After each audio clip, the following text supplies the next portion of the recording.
What is up, everyone? It's your girl JJBEATS here. I am back with Jared Allen Clark, the voice of Tanner Hawkins from Aria's Choice. Oh snap, that's your name. I thought it was JacStone. We're still doing yes! No, you're the only one who calls me Jace, and it's funny every time because I'm not expecting it. No, because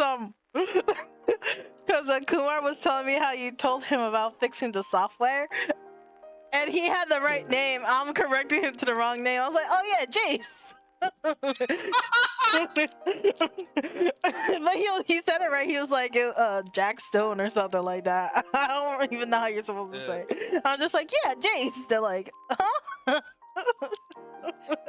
JacStone guy. I don't know, JacStone.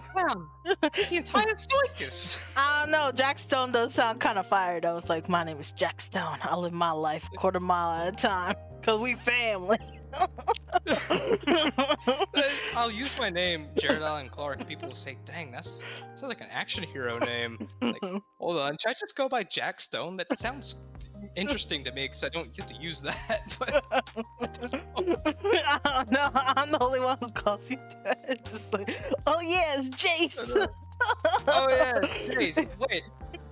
I think I mentioned that before. It's like in the chat. It's like, oh yeah, by the way, Jace is responsible for this. I'm like, Jace, who in here is Jace? Oh, I'm Jace.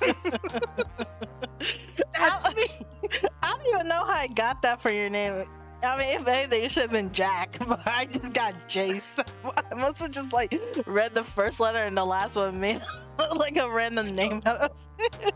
When you read text that's very small, sometimes it's easy to see things that aren't there. I don't know, but I just kind of stuck with Jace. It's just like, it's Jace.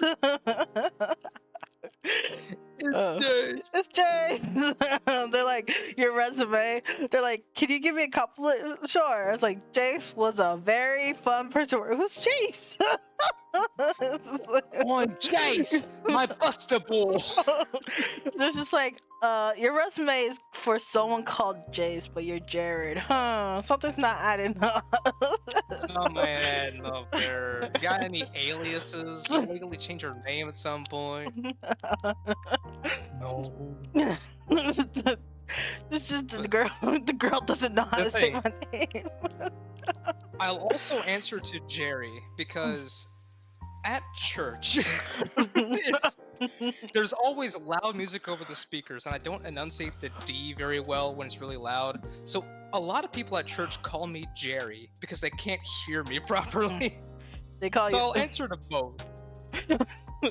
I just don't pronounce the J, so I'll be like, Ari! I'm like, eh. I just You're like, yeah. Time for roll call. We gotta. Nah, cause who was it? When I was in school one time, we were in a cafeteria, and I was just inaudible, and somehow my friend was able to understand what I said. I was just like, and they're like, oh, you want me to put this on a tray? I was like, It was just like, I was just like, I didn't even say any of that. How did you know? I was like, I don't know either. I think the funniest time when that happened though is that I was my grandma, and we were at a family event, and she's saying, so she was like, get me the yogurt. And she wasn't even talking about yogurt. And everyone else is just like, what the dirt? Like, how do you even know what she was talking about? I was just like, I don't know, just kind of felt like this was something she wanted. So I just like got to say thank you, but she said it in Spanish like gracias. I was just like how you know her like that? I was like, I don't know, I'm always around her. So it was just like a random cup. It wasn't even yogurt. It was just like, they're like, what? They're like, that's not even the same thing. It's like, but that's what she wanted though. So. I remember this one time when I was going to the store. I had just gotten my driver's license. It wasn't my after 9s yet. Oh. This was a while ago. And my friend, I was going to the store. I asked him, what do you want? He said, anything so long as it's not grape soda. I heard grape soda. Anything as long as it's grape soda. I come back with 2 liters of grape soda. He's like, what are you doing? You said anything so long as it's grape soda. No! I said anything as long as it's not grape soda. So I drank 2 liters of grape soda. Dang. No, because why is it that like my family does that too? I hate anything with like nut products, except like peanut butter, right? And they go give me like a chocolate bar that's filled with almonds. I'm like, I don't eat almonds. They're like, I thought you did. I was like, everyone else but me eats almonds. How is that hard to remember? But then I go on and like get them a cake, and they're like, I don't like this cake. I was just like, I thought you liked this cake. Like, and they're like, everybody but me likes this cake. So it just happens all the time. It's like a never-ending circle, man. Oh my goodness. That. Yeah. Oh my goodness. So I guess we'll do the fun and lighthearted questions first. Sure. We started talking about yogurt. Yo, speaking of which, in the sequel game I'm making, one of the characters' last name is Yogurt. Oh my god. It's so funny because of what her character's actually like. I don't want to spoil it, but it's so funny because it's just like, oh, her name is Yogurt, and she's like this, huh? It's just like, I really gotta know. Yeah. I gotta know now. I gotta play this game. Yeah. Well, when we ever finish up the game, we're making the story first, and then we'll do everything else. So we have a few character designs. We have like all the girls done. They are quite the characters. I was just like, wow. I was just like, you know what? Having different colored hairs really does make a difference. Like, cause like in this game, like we went for more natural hair colors, and I thought it'd be a lot easier to have characters with different hair colors. But then I'm like, dang, the more characters you have, the harder it is to have different hair colors. Cause like, like once you use like the like 5 or 7 colors there is, you have to like have different variations of those colors. And it's like, okay, wait, we already used pink, red, orange, yellow. What haven't we used? Have we used blue? Oh, we used blue. Have we used light blue? No? Okay, I guess we're using light blue now, so. I was just like, dang. I was just like, I thought there was more colors out there, but it's just different shades of color. Pretty much. Yeah, I was just like, especially with you said, oh yeah, I can't even tell Ty was Tanner and Ty. You're like, I can't even tell color sometimes. Oh, shoot. You have to get like a pencil, be like, is this a different color? Use the. It's like I have to get 2 colors and put them side by side to really tell. If there are 2 colors on other sides of the room, I can't tell until you move them together. It's like, oh wait, they are different shades. You get the paint swatches. It's like, I get the paint swatches. This is not white. This is pearl. Michelangelo's artistic nature is lost on me because I cannot tell shades apart. I can not very well. You're like, it's just green. It's just green. I wore a shirt to work for 3 years that I thought was gray until someone told me that it was sage green. I looked at it. I looked at him. Looked back at it. I untucked it and put it in my face. Wait a minute. This isn't gray. I had to go pull out a color swatch of sage green. Like, oh my gosh! How long have I had this shirt? I still got the shirt. I can't tell colors sometimes myself. It was blue. I think it was like between black and blue. I was just like, what's the difference? I was just like, cause it's like a dark blue. So it's like navy or something. I was just like, it's the same color. It's like, no, it's not. I was just like, I'm not colorblind. It's the same color. It wasn't the same color. It was like it was a little bit different. I was like, oh my goodness, I can't. Oh man. If you could voice any character from any visual novel or video game, who would it be and why? Oh, any visual novel or video game. I would like to be the protagonist of few words in a game. Kind of like the kind of character that makes a lot of battle noises, grunts, but occasionally will say some words. For example, like I'm gonna use the Persona series as an That's what I was example thinking. again, I was like the Persona characters. It's like Yuri Lowenthal's Persona and Johnny Youngbox Persona. Persona. Xander Mobus' Persona. It stands out when they actually do speak, and it's just a lot. It's I like doing that. Just but I play Persona 5 Tactica, and when Joker says "Take it, Toshiro," that stood out to me as a serious like, oh, geez, Joker said a full sentence. You don't get a lot of that. It's like, I'll write that down. How about this? You get a lot of just very quick, generic sentences when he does anything, but like a full-on sentence in a cutscene, just Satanael. Like I love that. It's like, yeah. That's how they respond. It's like, How about that?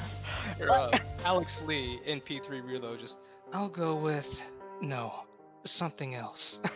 no, it's funny because I was just like, I wonder if this was an anime how it would work, because it's usually sometimes they have the character voiced or something. Like when it comes to like visual novels, they'll have the character actually have a personality, even if it's like personality of a cardboard box, but Yeah.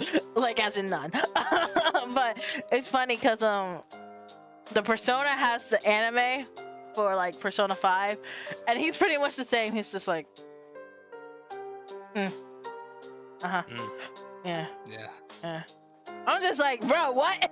Am I supposed to relate to you? Because I'm just like, I feel like it's a little different when it comes to anime. It's like, I'm not playing as you. I feel like you should have a bit more personality. So, all right, I'll take their hearts. Yeah, the Phantom Thieves. it's like they're just literally observing and we're observing it, but it's just like, I feel like you should be more involved. Oh yeah, it was what Operation Maid Watch in P5. Operation Babe Watch was P3. I think Operation Maid Watch is P5 in the show. It's like, Mishima, you're right. We've got to take them down. When Joker speaks, it has weight. Speaking of like speaking, how do you think dubbing has come compared to back then versus now? Because everyone always talks about how it's always better to watch sub versus dub, but do you think dub is getting to the point where it's like it's just as good a quality? That is an excellent question. I was speaking with a friend about that recently, where a lot of older shows, I'm talking 80s, maybe 70s if there were any English dubs. Have you seen Layla anywhere? I need to ask you something. It was kind of just you haven't? Get anybody to fill hey, this Ty, role so we can don't have forget it our in agreement. English. Anybody, no flirting anyone with, off the streets. You and know, you got some really, really bad dubs. What you got to say about Layla? That, as absolutely, I can understand why you would want to watch sub, because it's production quality. Then you had some that were so bad it's good. Then you have ghost stories where they just said make it sell, and I was it gonna was talk not about even recognized as source material. Yeah, but as it is now, English dubbing has become such a big thing that it really has gone on par in quality with the Japanese source material, that it has its own following. And I find it fascinating to see how it's evolved over the years. It has kind of corporatized in a way. Hey, it have you seen really Layla has anywhere? improved I need to ask to the point where I'm actually looking forward to seeing who's in the English cast, so that I can watch a really, really good dub. Hey, have you seen Layla anywhere? I need to ask her something. I was low-key checking. Well, never mind. Hey, Ty, yeah, no, don't I forget our... accidentally played this scenes. And so you probably were echoing a little bit. Oh. But it is what it is. It's no biggie. It's like 15 seconds. So I was just like, oh, this is weird. To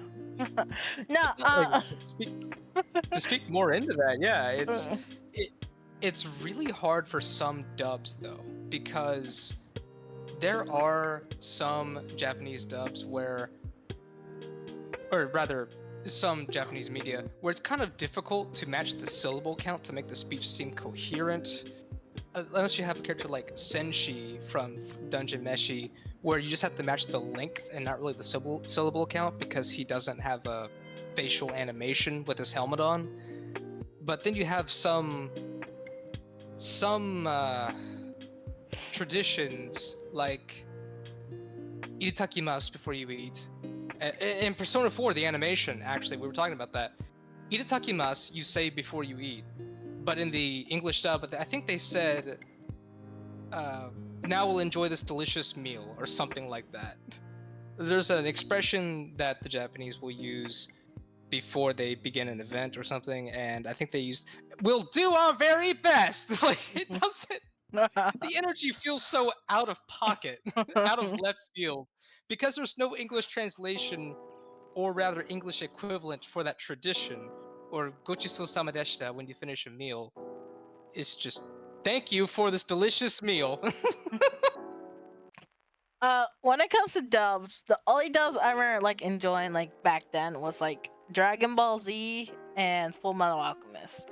Oh, yeah. I think Inuyasha was one, but like I low-key just hate Inuyasha now. Yeah, but as for voice, I was gonna talk about Ghost Stories because a lot of people talk about how that's one of the more iconic ones dub because they were just free range, and it's like it's such a goofy story. Like if you watch this sub, it's very boring, but if you watch this dub, it's just like a bridge series. It's like a series, a bridge series, which is why a lot of people love it. It's like a goofy fan dub that was professionally backed and funded, and I love it.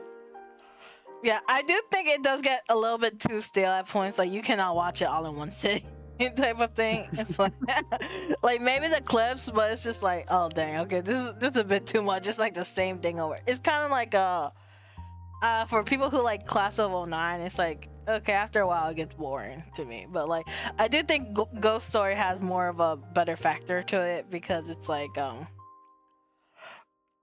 the jokes are kind of different. It's like fill the whole hole, fill. He's like, it's not because I can't be with you. It's not because you're a rabbit. Not because you're a rabbit, but because you're black. And it's just like the fact that these professional voice actors are saying this just because it's like, wait, so you made up the dialogue yourself? No one told you to say this stuff, and it's just like, wow. His funny laugh. Yeah. His funny demands. Touch me. Touch me harder. It's funny reprimand. Yeah, it's just like Funny reprimand. Touch me harder. I'm just like, bro, like it's just like, okay, it's just like pretty iconic stuff you could just quote. It's just like I don't know if it's controversial, but it sure is kind of funny. Like it's dark humor and satire, so it's like it works. So good. So It's so much fun to watch. Fill the whole I don't know why that's so funny. It's just like out of everything, that's the funny one. It's so good. But you did talk about Full Metal Alchemist. I did watch Brotherhood, and I gotta tell you, that was an amazing dub. That was really good. Yeah, I think a lot of them came back from the original voice from 2003. So like yeah, I don't know if you saw the original. A lot of people don't give credit to the original, but I feel like both of them have merits of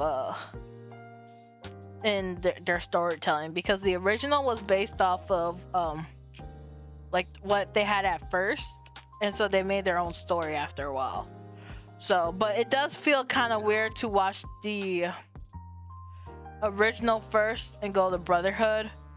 But if you watch Brotherhood first, you might be able to watch I feel like you have to watch the original first though, because Brotherhood is like the first 13 episodes are the same, but then it's a whole different story. But the original is like there's filler and stuff, but the first 27 episodes or something are the same, but like it's also different. So it's like it gives off a different vibe though. So that's the only thing. So it's like So yeah. 'cause Yeah. I watched Brotherhood, but I haven't watched the original. So my experience is going straight into Brotherhood, getting a very fast introduction, and being told that it's kind of expected that you watch the original series, where a lot of the upfront introduction has already been done. So they get right into it. But I actually kind of liked it because I figured out a lot of stuff along the way without having a formal introduction to a lot of the main cast. Yeah, I mean, and then there's the first episode that's not even canon for Brotherhood, so you can legit just skip it. It kind of also just spoils everything. The first episode of Brotherhood. No, it really doesn't. Though. You're like, wait a second, because like some of that stuff is like meant to not be shown until later on in the original, and then in Brotherhood it's like episode 1, not even canon. Time to spoil half the stuff that was built up. You're like, what? I need to rewatch Brotherhood to see if I can pick that out. You just gotta watch episode 1 back to back of original versus Brotherhood. Like, this is compare and contrast episode 1, episode 2. I think one of the most annoying things that I've had happen to me is when you leave a game on the title screen for too long and they play a cinematic movie to stop screen freeze or whatever. Sometimes in that trailer or pre-rendered movie they play, they spoil parts of the story. Like they expected you to have already played the game. Fire Emblem 3 Houses did that to me, and that makes me so upset. You know what did that? Sword Art or Gun Game Online. Sword Art. You're like, this just spoiled the whole plot. You're like, why am I gonna watch this show? I was just like, why am I gonna watch this? The whole plot has been ruined for me at this point. Oh man. A lot of animes does that. It's just like, like a lot of it is like Easter eggs, but a lot of animes just straight up spoil the plot. It's like, okay, so why am I gonna watch this now? I'm like, I don't want to watch this anymore.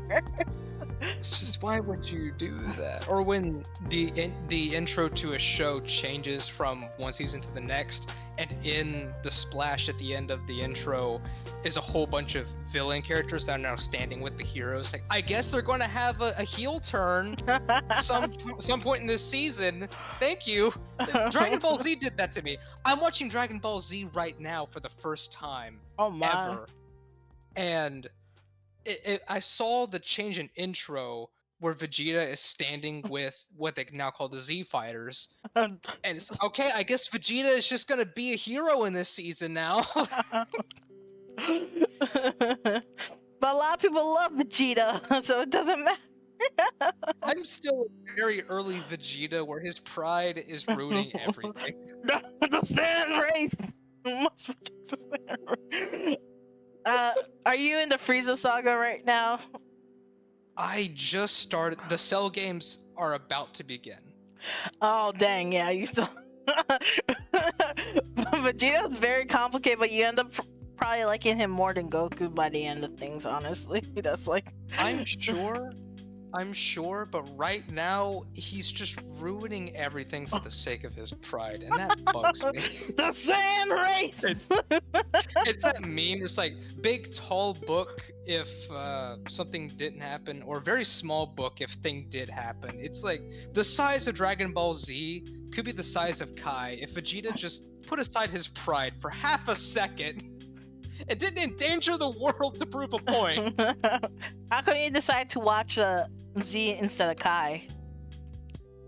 I watched a few weeks ago. I finished the original Dragon Ball, and I thought, I'm just going to enjoy this as if I were a kid watching it for the first time, like a lot of people did before Kai released. I want the full Monty, the full Gambit. I want to see the start to finish with all filler exactly as it was aired on TV originally. So I just started watching the full 291 episode set of Dragon Ball Z because I want to see it. I kind of want the filler. I want to see what's drawn out. And eventually I want to watch Kai to see what changed. Eventually. But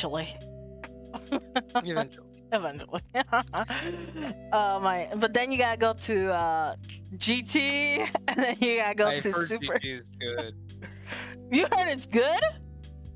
I've heard GT is good. I don't know who's been telling you that. A lot of people hate GT. I guess I'm gonna find out. Guess you're gonna find out. I guess I'm gonna find You're out. so new to the experience. I'm baby. What is your favorite voice to do? My favorite voice. Occasionally to do something silly, like I'm a eccentric shopkeep in another project. We're just like, thank you, come again, or I do a couple of really quiet raspy, like, so you came to me alone. You must be really desperate. I like doing low energy stuff because I can do it for longer, but I think my favorite to do is one that's very much just my register. It's basically just my voice in a role that I can really get into. Because if I can make the character feel natural to me, I feel like I can lend a lot more to it. If it's like Vegeta, I feel like I have to really play a role and dig into it, which I don't know how long I can do for long links at a time. But no, I like roles that I can really identify with or just slip into with my energy that I'm feeling in the moment. Kind of like how Tanner was for me, because I feel like I could just be myself and be Tanner in doing so. But of course, I do like the very off-the-wall thing from time to time. Do you think you should give Tanner a softer, deeper, any different type of voice? I wanted to do something stronger, like the Big Brotherly type, but when I was recording, it was, you know, when I was asked to do it late at night, I didn't really have the energy to lay into it hard, so I just downed some water, thought, okay, well, this is a short turnaround time, let's see what we can do. And it just kind of slid into my normal speaking voice, carried it throughout, and said, hey, is this good enough? Is this what you want? He's like, congratulations, you're Tanner Hawkins. Yes! Yes! Yes! Definitely because we didn't have no other choices. Yes! Yes! I win by default, baby! Let's go! Let's go! And win is a win, as Tanner would say. A win is a win. A win is a win, baby! Let's go! If I was asked to redo all of Tanner with some sort of new delivery, I would, because the character deserves the love that it deserves. Okay, I'll redo all his voice in a macho voice. You got it. You got it. You got it, dude. You got it. I try to do that deep Roger Craig Smith, Chris Redfield delivery. You gotta go with Jason Griffin. Or you gotta go with Ryan Drummond as he is now, not back then, but the Sonic he is now. There's this he does this Sonic I'll call it a visual novel because it's like a fan project, and his voice is like 10 times deeper than it originally was. He's like, hey Tails. I'm like, that ain't Ryan. I was like, he used to be like, hey Tails, and now he's like, hey Tails. I'm like, bro, what? I'm like, bro just dropped like 20 years. He's like, it looks like I'm in my 40s now. I'm just like, okay, Sonic. Oh my goodness. What is the most iconic moment you think you have, or like even if it's not in the game, like for Tanner? I know you talked about the no, but is there something that you think was even better than the no? No, you think there's something even better than that? Something even better, man. My first thought comes to Boys Night Out, which was not released. Because I'm thinking, like, we're asking to go to the bar and say, I'm ready to get wasted! Like, I did so many takes with that, and Rolando came back and said, you peaked your mic on like half these takes. I can't use them. Thought, oh no, I'm so sad. So we had to use a really low take for that, but then it got scrapped and never used anyway. Just, I'm ready to get wasted! But when he comes back from the bathroom, he's like, yo, I just got a number from a very hot chick. Yeehaw! If I can't have Layla, I'd like to give a good smash into.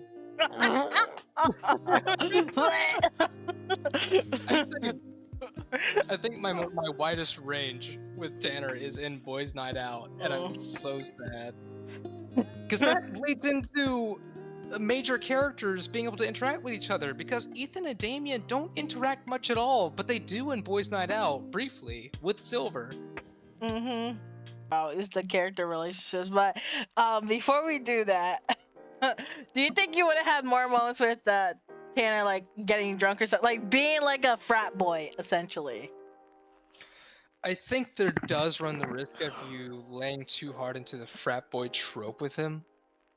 The danger's there. Like if you were to Flanderize Tide to being only a dense, naive golden retriever that's oblivious to everything around him and does not understand innuendo.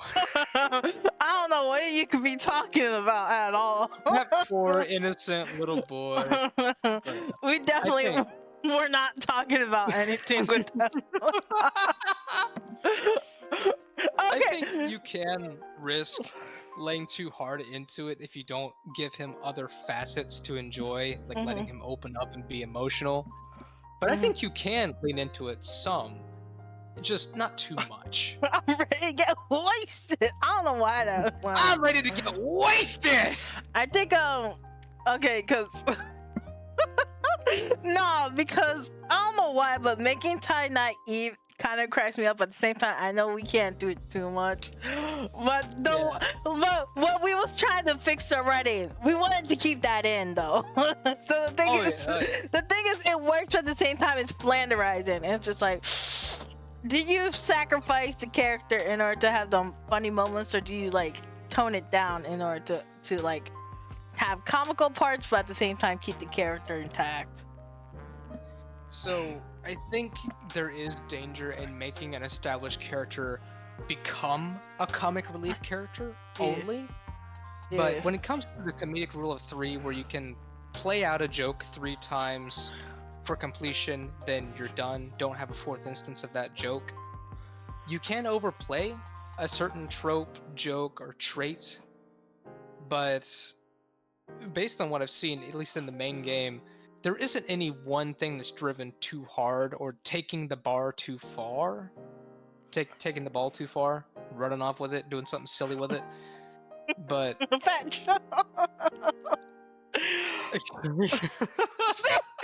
that's the thing. It's funny though. It's like we don't want to take it too far, but it's kind of funny at the same time. So it's just so it's just like, how do you keep that balance though?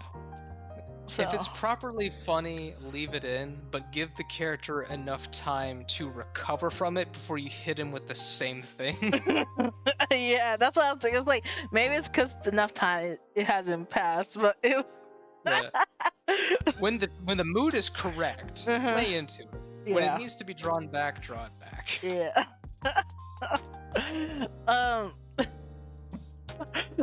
The one that I keep thinking about is "Get away from me, you harlot!" Get away from me, you harlot! I am a child of God. Why was that one something you wanted to voice so bad? Like, cause it was something I just thought of at the moment, but like it's something that is like sticks out to us. So like, why do you think that sticks out to you a lot? I think it's just because it was. I just got home from work and you sent me, I think, 2 or 3 lines to record. I don't remember what the purpose was. I think it was just to have them. So I thought, all right, I got in the booth. Get away from you, harlot! And it ended up getting used in the character trailer for the character.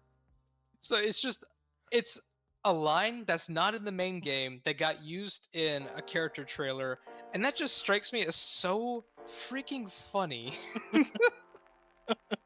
Because it doesn't feel like it belongs in Tanner's character much at all. It's just there.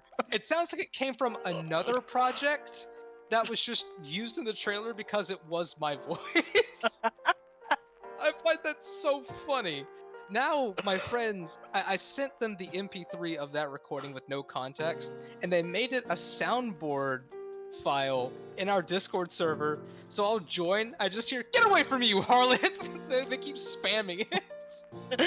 I love it. How do I didn't even know you can make a soundboard for one. So like, is it like the moment you come in, it automatically plays, or they have to play it themselves? So they have to manually play the sound, but one of them has Nitro where you can play a sound upon your entrance. So it's either I am the storm that is approaching from Bury the Light from Devil May Cry 5, or it's Get Away From You, Harlot, and he changes it depending on his mood. Just, get away from you, Harlot! Do you ever plan on telling your friends that it's from a game? I do. I think when we get through the beta stage and most of the bugs get fleshed out, we fix all the crashes and we get all the voices in game, I would love to present it to them and be like, hey, buddy, you like Otomes? I got this sweet game for you, man. You're gonna like it, I swear. I promise it's good. You're gonna love it. Someone I know made this. It's good. Just trust me, bro. Trust me. Trust me, bro. Not even tell them that I'm in it. If they get to Damien's route, they'll hear me as the Hibachi gunman first. It's like, wait a minute, Clark, is that you? No. No. No. Heck yeah! Yeah. Then they'll actually have a face to put it in with the character. Like, get Why away. I haven't used Tanner as my profile picture yet on Discord is because I'm waiting for that reveal before I use it. They're just like, who's this character? Nobody. Nobody. Oh my goodness. Do you think there's a moment in the game that was funny that wasn't meant to be funny, but it is? A moment that was funny that's not meant to be funny, but it is. I can't think of one right now. I can think of a lot that were meant to be funny that are funny, like the Michelangelo route, something else where the seagull takes the painting. That was funny. She was like, she's like, I don't know what it's like to never be what. Yeah. I was just like, oh, it was so cringy to actually hear that. I was just like, why did I put that? Jeez. Yeah, it was a little goofy. Michelangelo's like, how am I getting through? I don't know if the intention was funny, but the arcade owner just like, what happened here? Oh, it's Layla. Never mind then. Yeah, that Oh, just because Layla broke the machine, it's fine? that was like, she gets a pass at everything, honestly. Yeah. She gets a pass at everything. She walks into the bar, she gets to break the Dance Dance Revolution machine. We didn't get She to do a break third. the train game. We didn't get to do a third one for her, though. Yeah, we didn't get that comedic rule of 3 where she gets a pass somewhere else. Yeah, but she did the helicopter. She did. She just I remember. Yeah. chimes. Yo, Layla, catch! I did so many takes of that.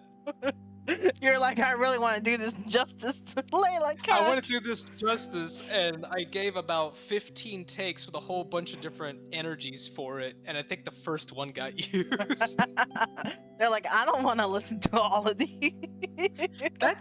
That is a danger that I find myself in, is that there are so many ways that I feel like this scene could go, so I want to accommodate every way that I could see this going, so I'll give about 15 to 20 takes with so many different deliveries. You pick the one that works best for you, and they'll just use the first one. That's basically the warm-up take. Like, dang it! Like, I should never use the first one. We're like, never mind. But they don't want to listen to 6 minutes of me giving the same sentence. Layla, catch. I think for my one of my first projects, I had a line that was 10 words long. I think the file for that one line was 10 minutes long.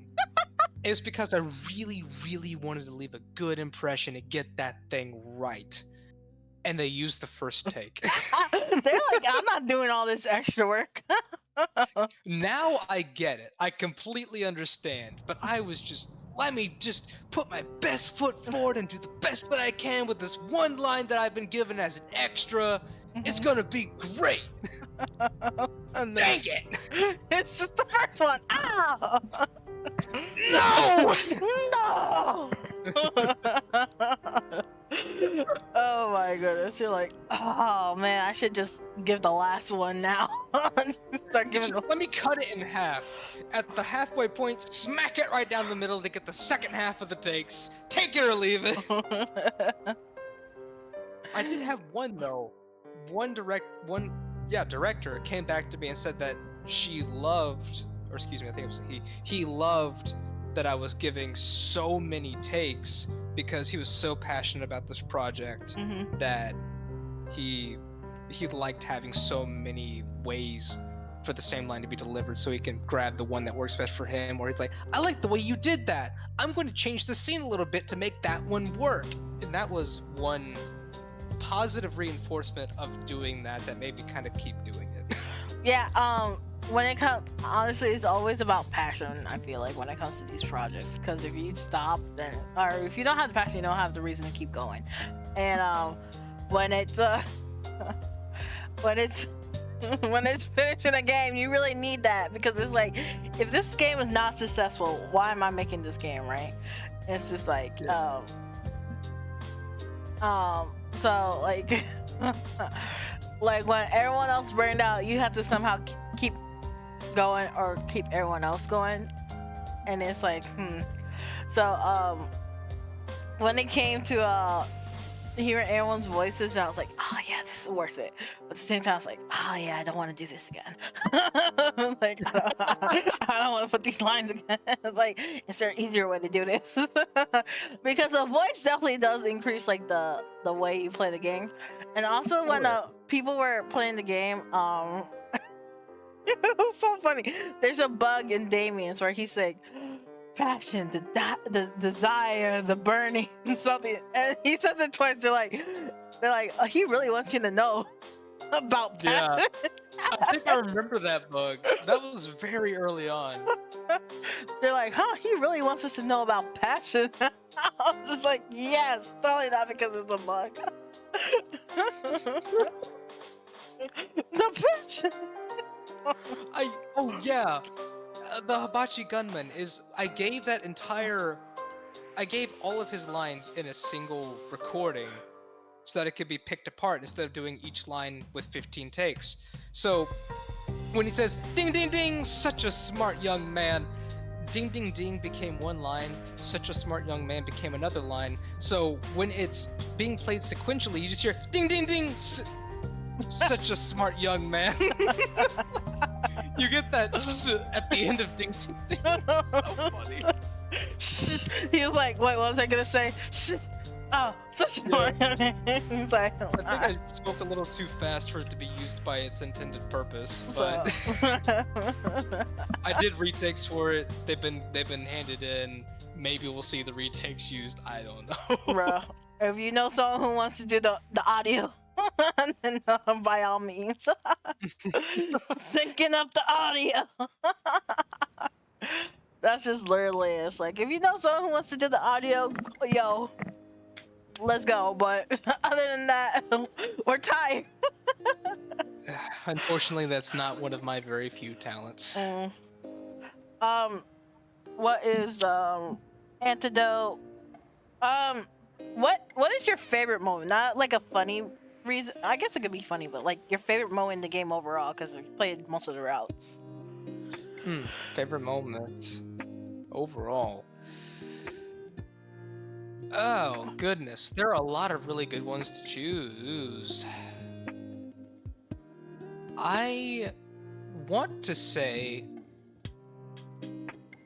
Damien and Arya opening up to each other about their pasts really did lend some depth to it, even though some people can say that it's just a trauma dump, which I can totally understand, but it kind of took a very serious turn to have Arya come over to Damien's house, and it kind of felt like one of those, if out of context, it felt like an intervention of going over to a friend's house to be with them during a depression episode, a depressive spell, and kind of not really trying to force them to open up, but just, hey, I'm gonna be there for you. Can I just come over and, make you some s'mores or something? But when they actually begin to open up, the moment becomes a lot deeper. So I felt like there was a lot of emotional energy that was really well used there that doesn't really exist in the same level in any of the other routes. I feel like that was a very good moment. Now it's time for the real question. The hard hitters. Yeah. Time to stop goofing off. No time for games. Time to get serious! With our totally serious voice. Time to get serious. The importance of major characters interacting with other major characters. So you're talking about Boys Nights Out, and how you feel like you would have loved that because it was a lot of characters interacting. You know what I was thinking literally about? I was thinking about something I feel like people would hate to see, because some people kind of hate this character just for the concept of AI. I don't know where your stance on AI is, but some people like really hate just the idea of it. So it would be kind of crazy to see Michelangelo and Ethan react, because artists tend to have the most hatred towards AI. I know voice actors and writers do too, but like I do see a lot of people when it comes to artists, like, because AI is known for stealing artwork, and it will be kind of interesting to see the dynamic between Michelangelo and Ethan because of that. Because it's like, how would Michelangelo handle someone who uses AI? That is a very good question, actually. And I feel like that could be a very useful and significant topic to get those two characters to interact. But it would have to be approached in a very nuanced way with very good arguments from both sides. Ethan being as intelligent as he is in the use of AI, and Michelangelo being as passionate about his art and it coming from the heart as he is, that you would need to have very good evidence and strong points for both sides of that argument, instead of trying to push the audience towards one train of thought, one outcome, one conclusion. Yeah. That could be a way to get those two characters to interact in a significant way that doesn't feel shoehorned in there. Like for me, I was thinking like when it comes to someone like Ethan and Michelangelo, they both are pretty similar characters. When I was talking to Michelangelo, we're like, Ethan and Michelangelo are a lot alike. So I feel like they would be adult enough to be able to have a conversation where they're not both just pushing their side, but they don't necessarily have to agree with each other. Right, yeah, you can put all of your arguments on the table, agree to disagree, not really come to a conclusion on either side, and walk away from the topic, because it's something that really doesn't have really a consensus on its conclusion. I just feel like it might be a topic that's too hitting to home, I guess, in a way. Because a lot of stuff could be generalized, but when it comes to because I feel like this is a lot more recent, so it's not like something we're accustomed to yet. So it's more so like, how could you go about a touchy subject like this? Because I do feel like it's pretty touchy, because of how new it is. That is true. It is very topical and very recent, but I think it can be handled in a respectful way. I would say that I don't like the way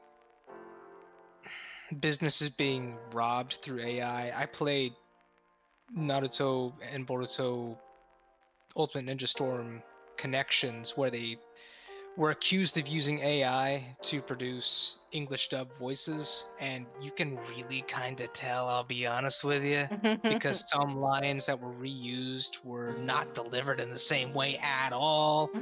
And even Miley Flanagan said, "Yeah, if I were to, that is not that's not how I delivered that. If I did, the director would be like, nah, we're retaking that, Miley. Sorry about that." But I don't like how it's used. I would say AI art can be an interesting way to get inspiration for creating something original, as long as you don't submit it as if it was the original thing. You can come up with ideas for it, but it should not be a final submission. Yeah, like you know, I had a conversation with other artists, and they're like, you know, as long as you're not submitting the AI art, then they don't see the problem. But it's when you submit the art as your own, they have a problem. Yeah, but that's a serious problem. There's some people who just don't like the conversation of even bringing up AI. So it's like, do you even try to even risk having a conversation like that? Because it's gonna turn off the audience. So that is a good point, but I think if it was presented as an interaction between Ethan and Michelangelo, that it could be approached in such a way that they could both give good points. And Ethan just being a little bit oblivious to how hurtful it can be as an artist, and Michelangelo being very much finger on the pulse with how it can hurt an artist, where Ethan just has ignorance over the detrimental side effects, and Michelangelo is very touchy on it, but tries to approach it in a respectful way. I think it can be done, it just has to be very carefully done. Yeah, I also think like Ethan could, even though he's oblivious, I think he could come to a conclusion where, because he does have some acknowledgement in the business field, that he could be like, even if, like, let's say AI were to take over, there's still going to be a market or demand for people who want original pieces and could tell that it's AI. So they're going to want hand-drawn items or, like, digital art from, like, artists or individuals, like, not from a company. Therefore, like, they should have nothing to worry about. But that'll strike a nerve to Michelangelo because he would be like, it's kind of hard to promote yourself, even though he's not the type to promote himself. So, but he can acknowledge that artists struggle to find a way to, like, get their art shown to the world. Absolutely. So, like, that's just it's like, that's why I was just like, I think like it was something that accidentally happened, but like that they never interacted in each other's story that much. But I feel like if they did, I feel like that could have been a topic that was to be explored, which was never explored. So it's probably, I guess, a good thing that they didn't talk in the beta, because it wouldn't have gotten the justice it deserved. Yeah, I could definitely see that. It is an organic way to make the two characters interact without it being a forced topic of conversation. But early on, it probably would not have been developed in a way that was flattering to the topic, or did it justice. Yeah, so I mean, I think this is something to think about when writing like more one-on-one characters, but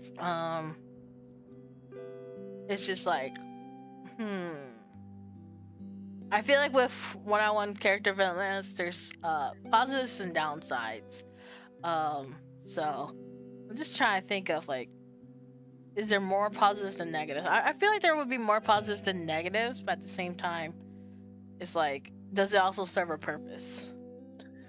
You don't want the interaction to end with the audience thinking that this one character is bad, or you don't want to paint any one character in a bad light because of the interaction. You want to give a balanced approach, unless your intention is to make the audience like one person over the other, and I guess that would depend on route. But for a neutral interaction like this, you don't want anyone to come away thinking negatively about either side. But I feel like there's already a pre-based interpretation that about a side. So it's like, it would be hard to write about, because even if you are neutral about it, overall the audience isn't. So it's like, how would you write something that isn't going to be neutral to the audience? That is a good question. I don't know. I might need to think about that one. Yeah, that's what I'm saying. It's just like, So I guess their interactions on standby for now. For now, For yeah. now. But there are plenty of other ways you can have two characters interact in a way where maybe they both agree on something or share a passion that feels organic and not a forced interaction. Why do you think Boys Night Out worked so much, even though it technically didn't really add to the story? It didn't add to the story. Its existence is non-canonical. It doesn't really make sense, but it's fun because it's almost like a filler beach episode where the main cast can just kind of be goofy and have a fun time together, even if it never really happened. Because having Silver, Ethan, Damien, Tanner, and Ty, Michelangelo too, in a group, just the main romantic interests and Tanner together in one area, just being boys without any sort of competition. It's just they're having fun, because that was something that was spoken to in another interview you did, where there's no competition among the girls. Yeah. And I like that a lot. They build each other up. They don't try to get at each other's throats, which is something that high school girls would definitely do if you're in the right clique. But it's a breath of fresh air, I would think, to move away from the main plot for a little bit, enjoy some goofy time and interactions with the characters, then come right back to it after you had not a commercial break, but a break from the tension, a break from the main plot. It's like walking away from a difficult problem and coming back after you had something to eat and being able to look at it with a fresh set of eyes. It's that kind of fun thing. It's nice to just see goofy one-off scenarios like that happen. I think with the it was funny that you mentioned all the boys. Was funny because Michelangelo and Ethan are not in Boys Night Out because I think Ethan decided to stay at Silver's house or something. He just didn't want to go. Yeah. But it's funny because I talked to the voice actors for it. They're like, yeah, I didn't want to be opted in Boys Night Out anyway. It's like they said, Oh, dang. both of them were like, yeah, I'm good with staying at home. Like my character just staying at home. Like canonically, if it was to happen, that it's okay for them to stay at home because they don't want to be there. Yeah, I'm just saying, generically, it would be great to have everyone together, even though Boys Night Out was not that event for it. Yeah. But even Boys Night Out, you get to interact with each other. It's fun. I just find it so funny that if this was up in the canon, that it is canon in both the voice actors and the characters that they just opted out. Yeah. They just said, nah, I'm good. It's a great casting where everyone can really identify with their chosen character. I just find that so hilarious. I identify with Ethan there. Ethan really said. I think we named his dogs in game Toaster Strudel and Sparky Boom Boom. Because he had wireless headphones in, and I was saying some kind of joke. He's like, I heard that. I was like, oops. Oh, man. I was like, so Ethan has 2 pets now. So the dynamic between twins and Michelangelo, we didn't get to see it, but I'm in the middle of writing something, and do you think that's how you think they would have interacted, or there was a different way for them to interact? As we saw in what you're writing? Yes, because we didn't really see anything in Artist Choice, so like Right. I think it does work, as Brotherly Bond is 3 years before the main game. 2 years. So 2 years, I'm sorry. 2 years, a lot can change in 2 years with a dynamic in a group, but I think it does work for being 2 years ago. And I like to think of Tanner and Ty have a dynamic between each other, but then Michelangelo and the twins, as in the twins are one entity in that dynamic. There's another dynamic there. And from what I've seen so far, I think it does seem to come organically, where nothing feels forced.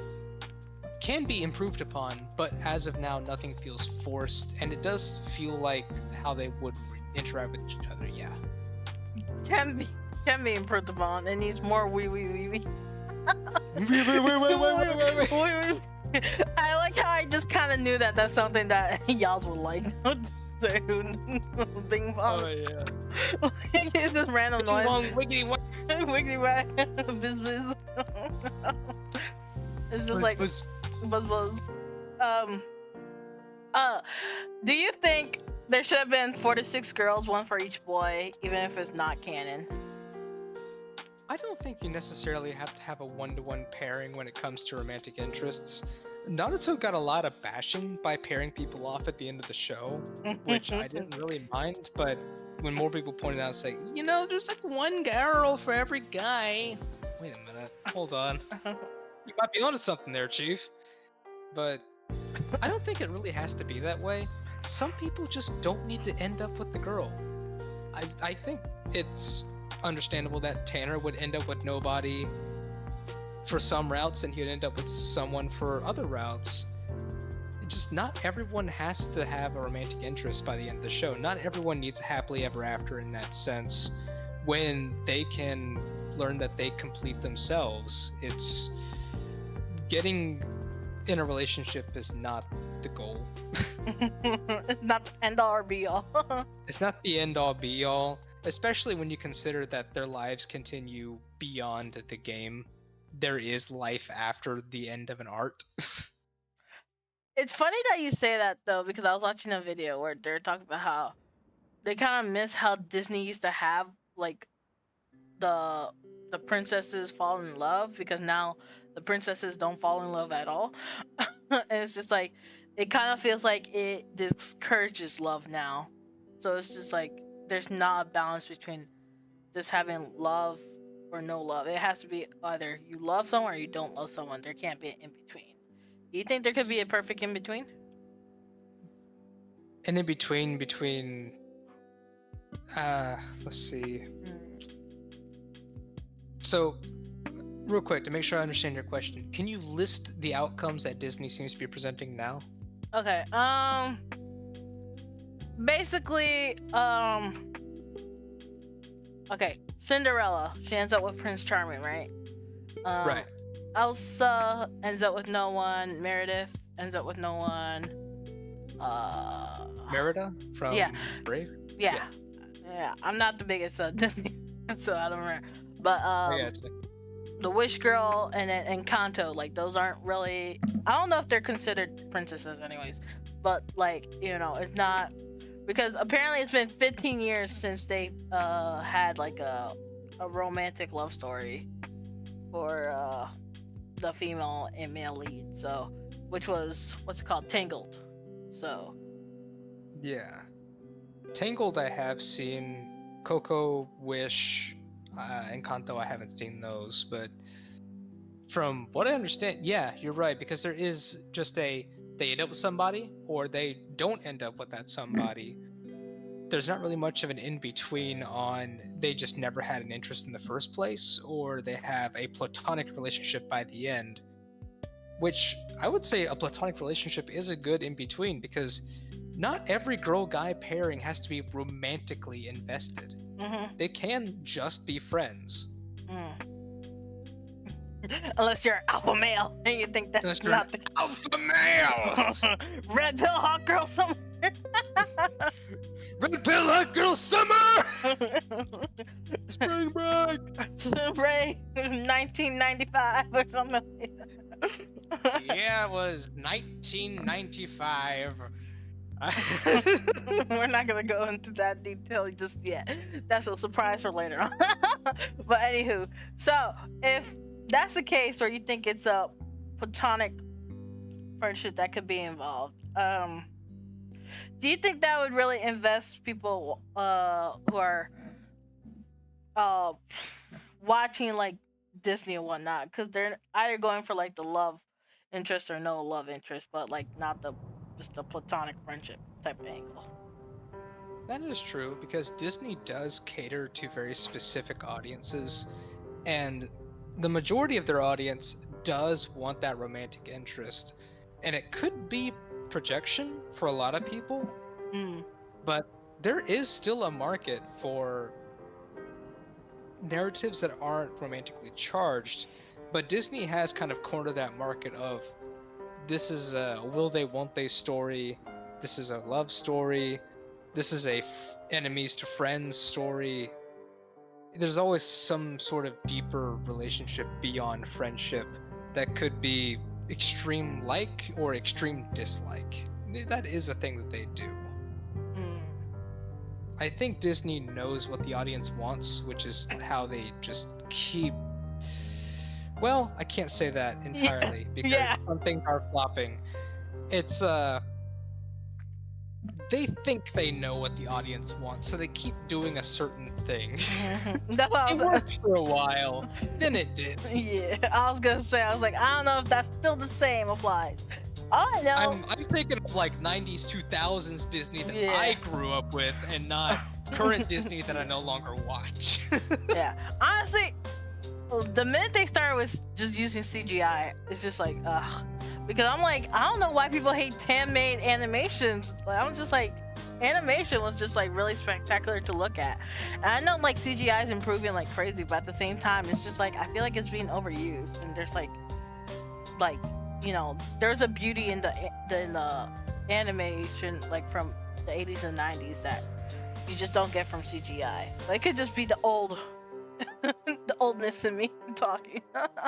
No, 'cause there is a certain charm and passion that went into that. Like the scene of the gosh, yeah, the queen from Snow White, her transformation scene into the old hag was done in such an intricate, hand-drawn way, frame by frame, that you just could not replicate in CGI. It's just when you take it frame by frame and you listen to the story of how they made it, it's amazing. And I love watching special features to kind of know the making of things, especially in old Disney animation or any old hand-drawn animation at all, because there's a lot of history, story, and technique that goes into that, which is why a lot of old Disney movies have scenes that look like they were airlifted straight from another movie and reskinned.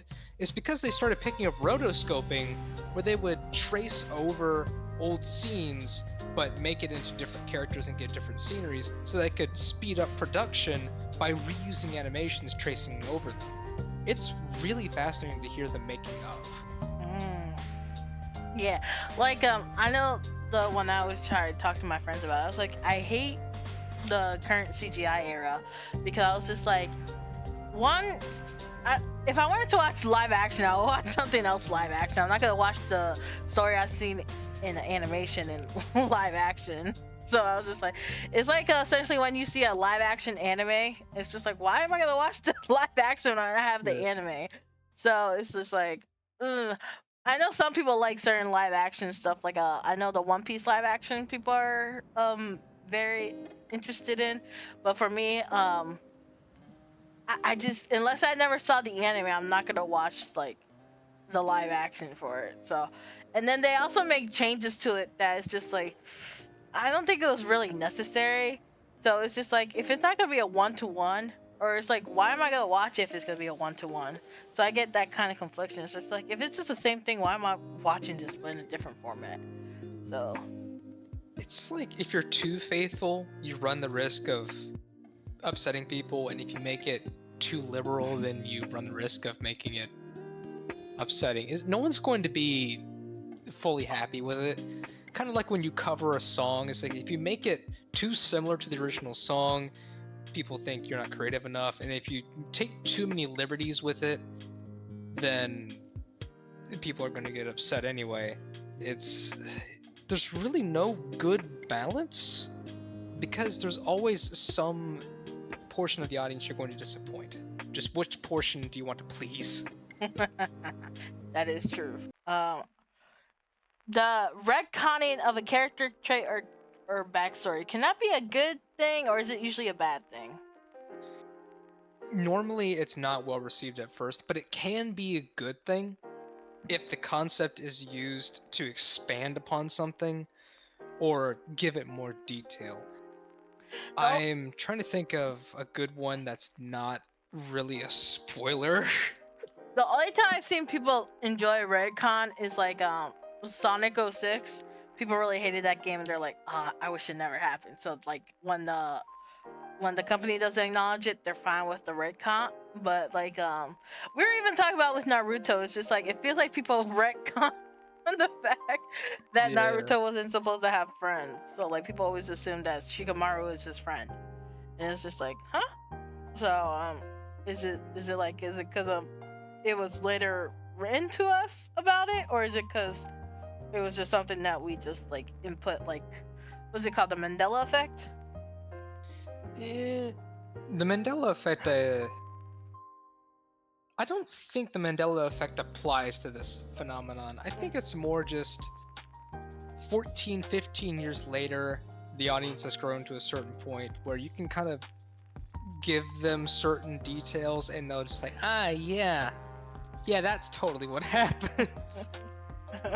Yeah, well, you don't have to look it up. Not like it's there. Like, I'm not going to rewatch the series from the very beginning to see if you're wrong. Yeah, I remember it being kind of like that.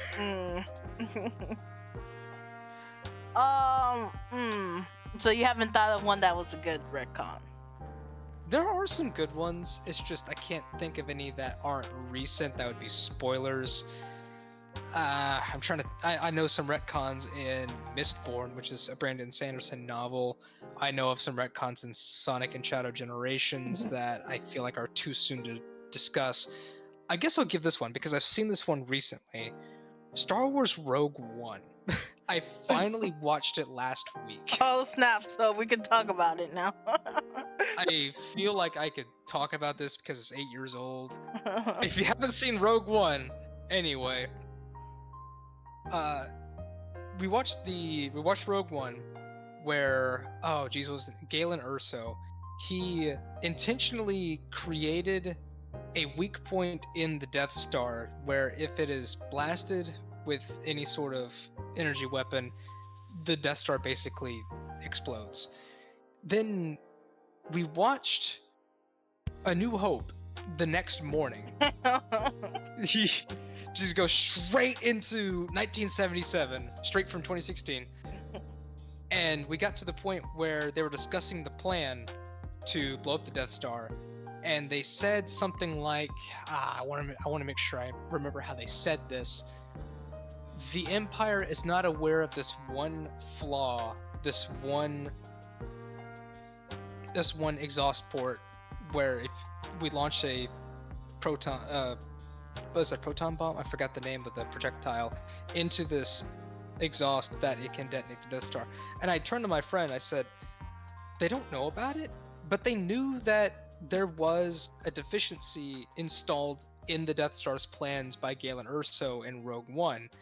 And I think he explained it to me that they know that it is an intentional flaw, but they don't know that they don't know of the catastrophic disaster that will happen if that flaw is exploited.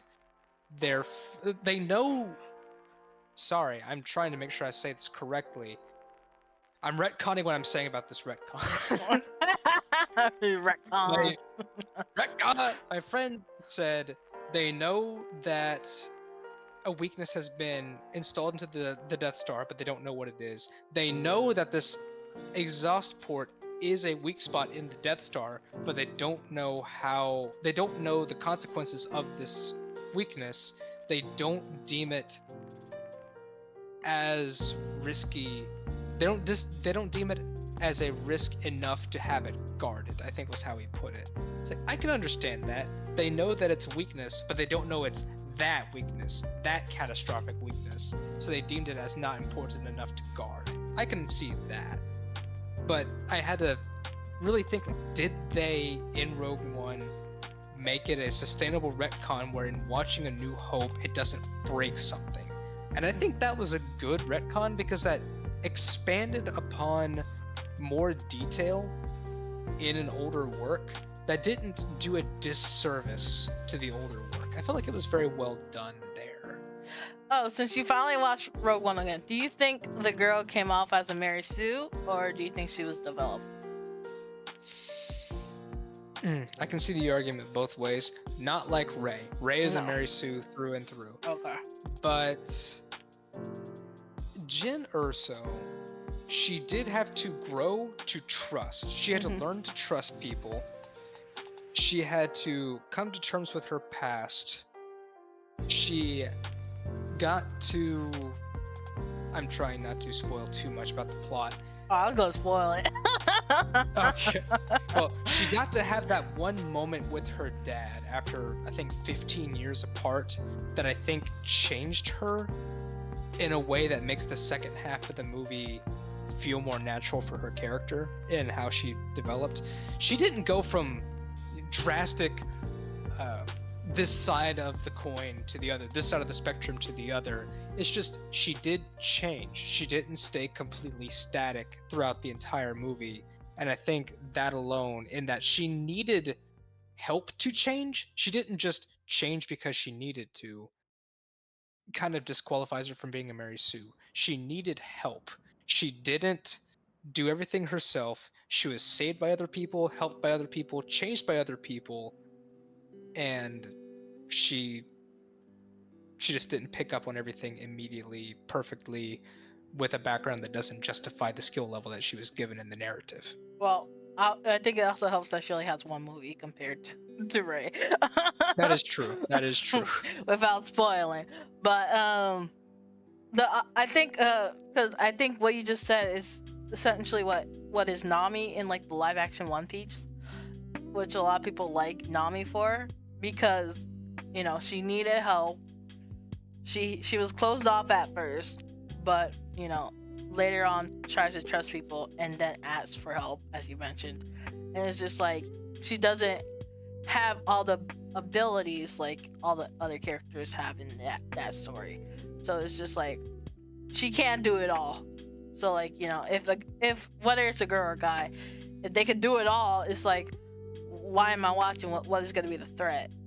Like, how is it that they might fail? Like, where's the suspense in it, I guess?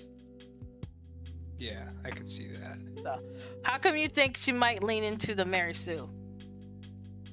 How do I think that Jyn Erso could lean into the Mary Sue? Yeah, because you said it could go both ways. I'm trying to think of some good arguments to play devil's advocate on if she was a Mary Sue. I would say she never really flat out failed in anything that I can remember. She had mishaps, yes, but ultimately the goal was succeeded. I mean, though not entirely by her own hand. I mean, I would say the ending's a little bit of fail. I mean, it kind of had to happen. But see, that's the trait of the Mary Sue, is that when they fail, it's not allowed to be their fault. Uh-huh. That failure is not her fault. Okay, I see. You're like, What was that thing? What was that thing in Wonder Woman? I haven't seen either of the Wonder Womans with Gal Gadot. I think I was told that the summary of the beginning of Wonder Woman 2 was that she failed in some contest, but the reason that she failed was not because she was bad, but because she was unfairly disqualified for some sort of technicality, and it made it not her fault. Okay, I know where that's going. So, like, cause I remember seeing that part. Well, I saw the first one. The first one wasn't bad, honestly. I think the first one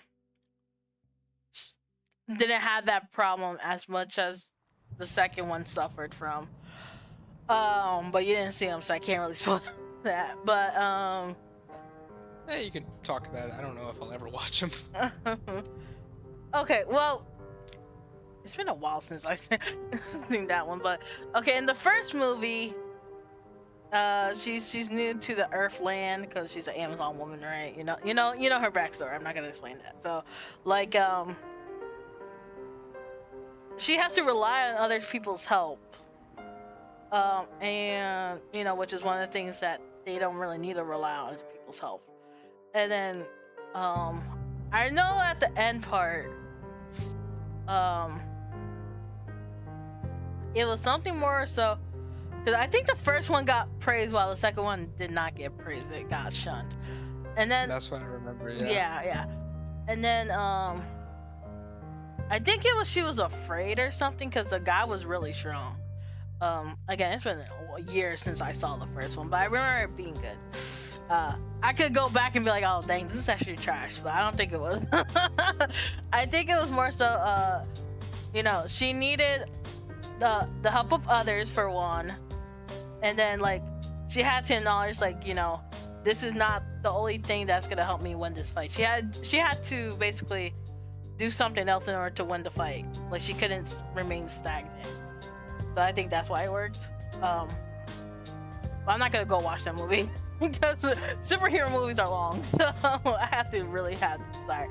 But if we're talking about like I think this is why one of the things I always talk about with my friends is just like, because I grew up with anime, and anime, even though it has this like pervy moments and whatnot, there are a lot of well-written female characters because it's usually characters in general. Oh dang, you haven't finished. You haven't finished Dragon Ball Super Z, but you're at the saga. Go ahead. You've seen Android 18 so far, right? So far she's been absorbed into Perfect Cell. Yeah, okay. So you've seen what she was. How was your impression of 18 so far? 18. So she's wildly different from Trunks' interpretation of the future that he lived. Yes. And how she is now. Where kind of with 17 too is that in Trunks' future they're freaking heartless. Then in what's present day is they kind of, once Cell enters the picture, suddenly they kind of have a heart, even though they were kind of indiscriminately stealing, killing, Grand Theft Auto.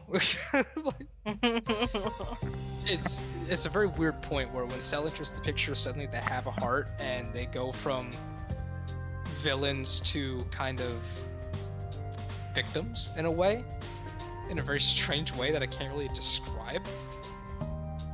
But the original question was, can you remind me of your original question? How do you think she lands as a character? Because, well, you see two different sides of her so far, because you have the future her and the present her. So, yeah, how do you think she works as a female character so far? As a female character, Yeah. I feel like the character... Well, I can't say that the character could be male or female because Krillin seems to have a very high romantic interest in her, which inadvertently causes, serious mass hysteria and destruction because he's infatuated with this android, like Vegeta in his pride. But I feel like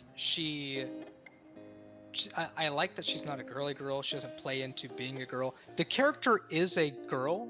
And there's reason for the character to be a girl, but they don't lean into the character. What was the term that we used earlier? Hyperfemininity?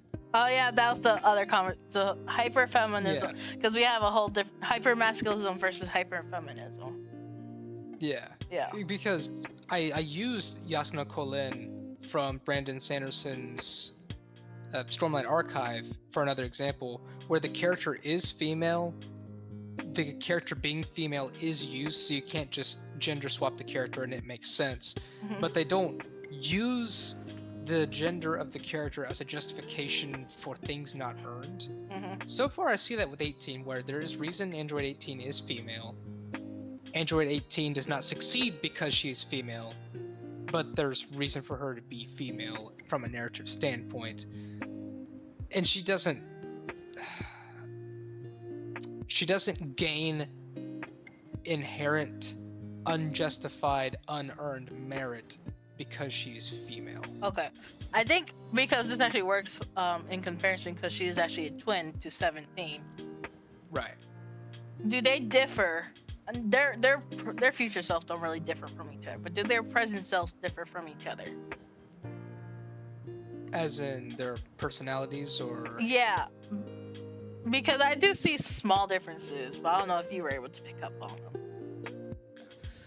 I might need to give that section a rewatch because I know that Android 17 was much more keen to fight people like Piccolo. Yeah. Android 17 was a lot more keen to fight Cell, and he celebrated prematurely when Tien Shinhan really just laid into Cell. Differences? Yes, there are differences. I can definitely see that Android 17 has more masculine traits in what's the term I'm looking for? Not competitiveness. That masculine urge to overcome your enemy and really put them in their place. He has that, and 17 is kind of in self-preservation. Not 17. 18 is in self-preservation mode, while 17 is like, let's get at that. Yeah, let's kick some. But differences are there, but being twins, they are very similar. Okay, and then you have Bulma, who do you think she fits into the Mary Sue? Because I could see it going both ways for her, but I feel like at the end of the day, she is still written, but some people could still say like she could be seen as hyper feminine. I don't know if she could really be seen, but like I could see if some people could have that argument. Like if this was in a different type of show. I could see that. I think a lot of people would be drawn to the fact that she's extremely good with electronics, coding, being able to find the android's weakness within a few days of just poring over some code in an off-screen delivery. I can see how that would be a Mary Sue trait, but I think her background in college does some legwork to justify her genius level intelligence. That, and she was raised by a doctor or a scientist who's got a degree in that sort of thing. Yeah, because I was gonna say that, well, because you've seen Dragon Ball and most of Dragon Ball Z at this point. Her backstory is like she has a doctor, she's rich, like she has the opportunities to be intelligent, like, you know, like she could get the education she wants and whatnot. Like, it's not gonna be hard for her to go and get it. But like she may be super smart, but she still has to rely on her friends because she's not strong. So she is, let's just say she's intelligent wise, but like at the end of the day, her what she gives to the group is gonna be in her brains, while the guys be giving the bronze, I guess is the best way to put it, because this is like 80s shonen, so like like all the other characters, let me see, I guess Piccolo and Tien maybe, but like Goku is just like, he just wants to fight. Vegeta, he just wants to fight. So even though Vegeta is more on the higher scale, so Krillin is more of like an all-arounder. So I would say, like, how would you feel like Bulma fits the mode? Oh man, I'm trying to really pick apart what you had there. Bulma does have a mean streak. She is competitive. She does like to overcome the obstacle, even though she whines about it all the freaking time. Yeah. I didn't say she was perfect. No, it's just, there are some stretches where Bulma really grinds my gears. Then there are some where she's pretty cool. She rises and falls and rises and falls, and I can never really place her in. I would rate Bulma here because it really varies depending on the arc. It really does, though, especially in like really early Dragon Ball when she's a teenager, and it's just like, dang, you really get the teenager from her, because like Yamcha was girl crazy, but like he was fighting while Bulma is guy crazy. But the thing is, like, it's like all she could do is like do the tech stuff. So like, she's not gonna really have much to do fighting wise. So it's not like she's gonna have a training arc, and like it's not like they're gonna have like a whole programming arc. It's like, okay, learn how to code and whatnot. So she's just kind of relegated to like having her quirky moments or whatever moments they're gonna have her in this shonen. So That is true. She is distinguished from the rest of the female cast. She does have her positive qualities and she does have her negative qualities. I feel like she does fit some tropes, but she's not by any means a redundant character in the narrative of Dragon Ball and Dragon Ball Z. mm-hmm. She fits a role that needs to be there. Yeah. So I feel like her character could have been male, but like I feel like it's better that she was female. But like yeah. But it's her, so like it's what, like she likes the female stuff. Like it's not like she tries to hide the fact that she's female. So like it's just Right. like, you know, it's just kind of like a plus one. But at the same time, she just has an attitude. you got either Yeah. like the attitude or you hate the attitude. So, Pretty much. yeah. She has feminine qualities and she's not afraid to use them. But Exactly. She's not going to lean in. She's not super girly girl. She Mhm. embraces feminine stuff. She's not a female for the sake of trying to push away everything female to be not female, which is Mhm. something that a lot of modern writing does. Okay, moving on with the last few questions. When the game is a backstory, is it good to have backstory that is linear or have choices like a what if scenario? That is an excellent question.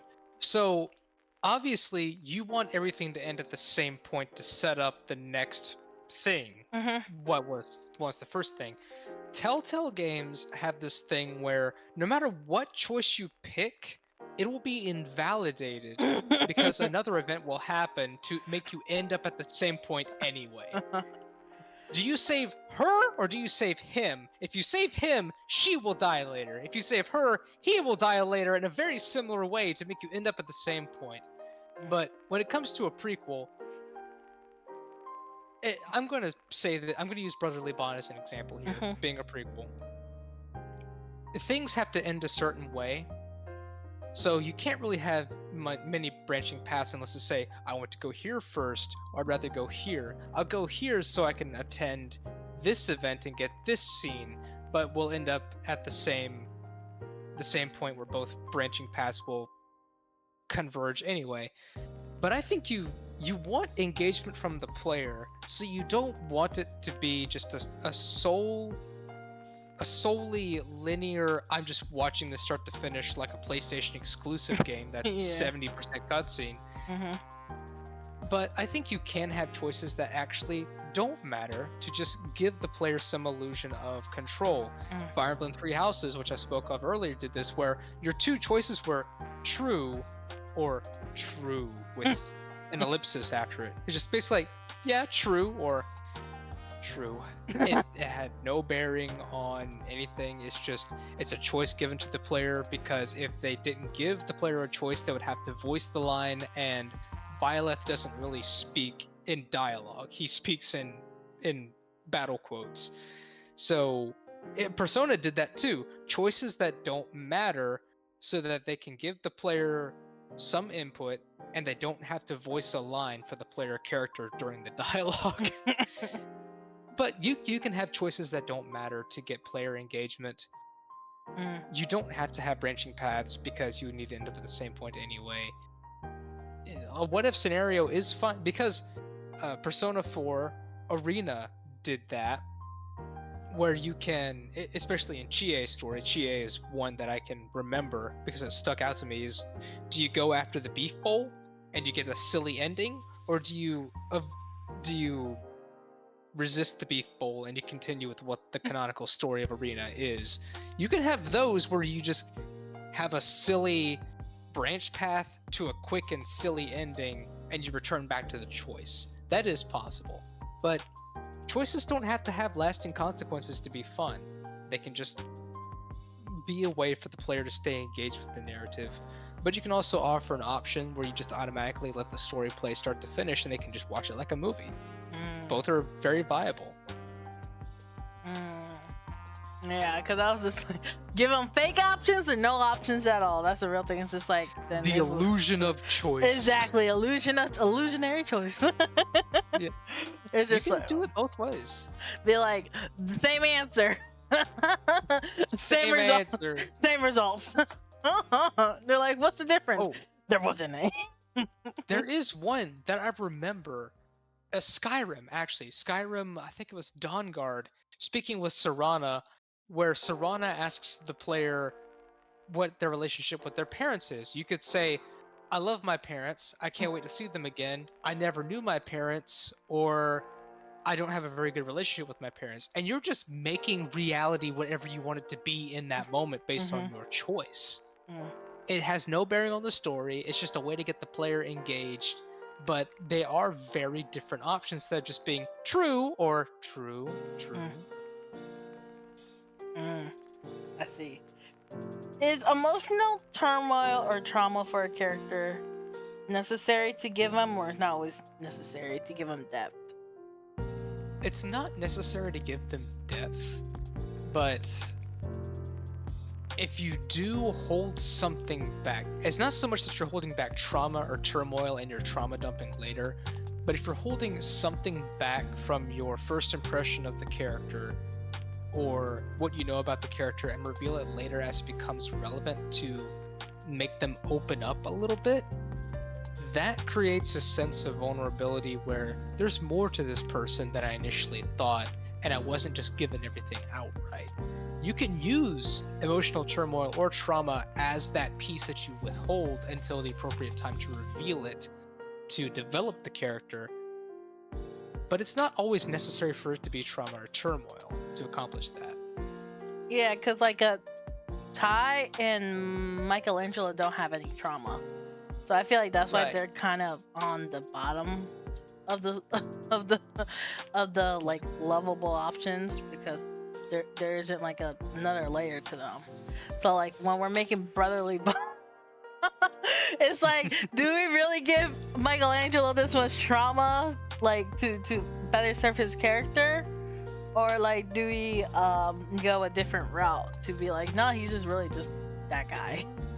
I don't think Michelangelo really needs trauma or turmoil, because in his route, just having him open up about his passions of art is enough to bring something to the table that wasn't there in the first place. You knew he liked art, but when you get to explore the depths of how much he likes art with him, like at the museum, where I think another interview you spoke about, somebody spoke about how it feels like Michelangelo kind of forgets this was a date and he's just a kid in a candy store. Yeah, them. Yeah. It's beautiful to see someone really share their passion with you. And I feel like Michelangelo is a good route for, he doesn't trauma dump on you. He doesn't have this sob story. It's just, wow, he's really passionate about this. And I'm so glad that he trusts me enough to share this passion. He finds me worth his time enough to open his heart to how much he loves this one particular topic. I find that to be beautiful. Yeah, because I feel like well, I guess the twins do kind of have the whole backstory with Layla, but it's more connected to Layla, and so it's not really like Ty talks about it. It's Layla talks about it in a different route. So like it's like, you know, when you go with Ty, because you said you like how Arya and Ty interact, but it's in a different route. I think it's in the Michelangelo route. And it's like, but in his route, it's just like him just playing sports or something like that. It's just like, where's the substance? I mean, I think Ty's just a fun guy to hang out with. He's different from the others in the sense that he's just a dude. He's just a bro. He's just a fun bro, What's up, bro? to hang out with. He's not hiding anything from you. He's not going to just hit you with a wallop of emotion later. It's just, this is a guy that you can hang out with, and he's fun to be around, which is a good thing to have. That makes him distinct from the rest of the cast. I like that about him. Do you think it would have been more she should have been the one to bring up the backstory, or it's like it was right for Layla to bring it up? I think it's right for Layla to bring it up because I'm trying to remember exactly how it was initiated. Because I remember it was at the coffee shop Yeah. in Ty's route when Layla talks to Arya about what happened at the concert. But I think that was also a moment for Layla to open up about some things in her past that she once saw as an insecurity, like her, what people thought were tattoos but were actually scars. And she opened up more about how she kind of overcame this trauma that she induced from that through the lightheartedness of the twins saying, "Those are just really cool tattoos," and getting tattoos themselves. I like that. That's fun. I think it was appropriate for Layla to bring it up. Someone said, please don't get a tattoo same day. Do some research. Just like, I mean, I would prefer if you don't get tattoos at all. But it was kind of just like an anime moment. It's like, I'm gonna get a tattoo. Yeehaw. Yeehaw. Yeehaw. It is the impulsive decision that they would make. I think you mentioned how important it is for major characters to interact with one another. Why people only see Damien and Ethan with Arya and the other guys to get shipped with everyone else. That was one of the questions you had. Like, would you want to prefer more of the guys and girls interacting with each other, or more of the bros interacting with each other? We see a lot of the girls interacting with each other, and that makes sense given that the story is told from a girl's perspective, so we get to see a lot of that. But I think the game could benefit from having the guys interact with one another, say Silver and Ethan a little more, maybe even Damien and Ty. I don't know how that dynamic would go, but seeing how we're seeing this from Arya's perspective, she would not really be made privy to those kinds of meetings, which I can understand. And we're kind of told about them secondhand through Ethan knows Silver and they're close friends through very unconventional means. But we see girls interacting with girls, guys interacting with guys. I'm sorry, said that backwards. We see girls interacting with girls, guys interacting with girls, like Damien and Layla in Ty's route. Or not Ty's route, Michelangelo's route. And we don't get to see a lot of guys interacting with guys because guys act a certain way around other guys when girls aren't around, but there's always another girl around the player. So we don't get to see that. I remember you talking about how you're like, you could tell this was written by a woman, because you saw a video about written by a woman. Guys are cheaters. Oh yeah. It's like one of the traits of gosh, I keep fumbling over how I say that. It's a video about traits in a book that scream a woman wrote this. And one of them that was listed was when every unnamed side character is a cheater. Or the sole morality of a character is their sexual fidelity. Where, like, one of the traits of a guy totally wrote this is they do not understand female anatomy, but the counterpart to that is the sole morality of a female character is their appearance, where the bad women are always ugly, the good women are always good looking, and saying that a woman is way past her prime is a nice way of saying she was once pretty, but now she's older, but she's still a good character. It's it's one of those. When you read Brotherly Bond, do you feel like it feels like it's written by, well, you know it's written by me, but do you feel that sense like it's written by a girl or a guy?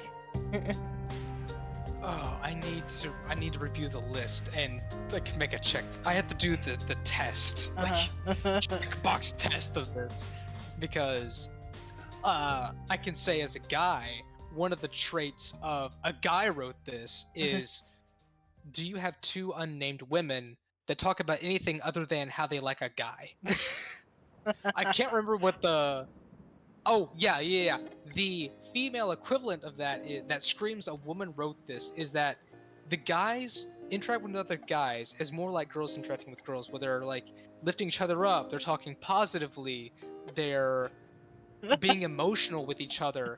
Guys don't do that. Yeah, that's literally what I was trying to get across. And I was just like, I wonder if I got that across because You did, because the guys rib on each other. They don't talk about anything really deep or emotional or about their feelings. It's just they're dudes being dudes, poking fun at each other, taking some jabs, just being stupid. That's guy-to-guy interaction. because I know in Artist's Choice, that's why they hated the twins is because they feel like they're boys talking to boys. Like, bro, Yeah. bro. They are having guy-to-guy interactions in the presence of women. Yeah. And they're the only ones that do that, so they stand out as really goofy dudes because they're embracing the goofy thing guys do when guys are alone. With, In public. with Artist's Choice, do you feel like it has been written by male or female? Well, you know it's been written by multiple people, but like, do you really feel the Yeah. sense of like it has multiple thoughts behind it because of like, you know, the dialogue and whatnot? I do, because it feels like every route has a lead writer and some sub-writers that worked on it, where not every route feels like it's written the same way. There are some traits in some routes that don't appear in others. I can't think of any specifics right now, but it does feel like a team of writers, or at least a head writer, some people doing some assistance with the writing, then an editing team that makes it feel like it's not written by one person. Because you see that in a lot of fan fictions where it's clearly written by one person that can't really think beyond themselves. I think in Brotherly Bond we need to start adding the two guys, unknown guys and unknown girls talking about boys and girls. Oh yeah. The two unknown girls talking about how they like a guy, and the unnamed guy that's just a cheater. Yeah. Just start adding them. They're like, you almost had it. I'm like, that's the point. Keep them guessing, not because the writing is so good, but because you use so many bad traits coming from both genders that they can't tell who wrote it. Exactly. Well, thank you very much for your time. I hope you had a Absolutely. great one with this interview. We learned This was fun. we learned to write the worst things to get people's interest in it. Keep them guessing by injecting as many bad tropes as you can. Exactly. Never tell. And that's how we got the audience. And that's how we got Arya's Choice. Exactly. Everyone, this is JJBEATS. I hope you guys have a good one. I'm signing out. Bye bye.